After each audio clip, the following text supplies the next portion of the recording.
Hello, and thank you for joining us for this Alpha News update. I'm Julia Aaron. Earlier this year, Alpha News reported on Governor Dayton's proposal to have 50-foot buffers on all perennial waterways in Minnesota. Later, we reported on a group of farmers frustrated with parts of his proposal. So what happened and who was affected? Alpha News asked President of the Minnesota Farmers Union, Doug Peterson, for an update. Legislation was kind of crafted and moved along where we pretty much are adopting and extending the existing state law, which is 16.5 feet. It doesn't include private ditches. That's one thing that a lot of people have been confused about. It's not private ditches. The current law calls for 50 by 30-foot buffers on all public waterways and 16.5-foot buffers on all public ditches.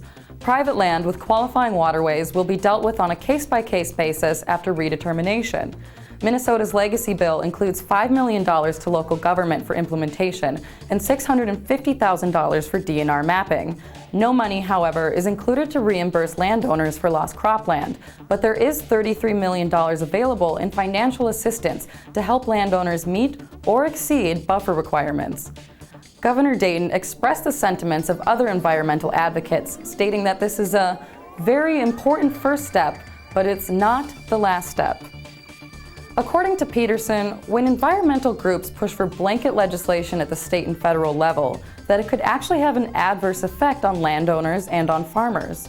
So a little criticism back onto some of our environmental friends is that, you don't know 100% about how the land lays in all of the states, so you have to have the ability to be flexible within these rules and regulations to accomplish what you want.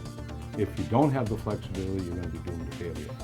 Comment on this video to let us know what you think about the buffer initiative, and subscribe to Alpha News to stay up to date on current issues. Thank you for joining us. I'm Julia Aaron with Alpha News.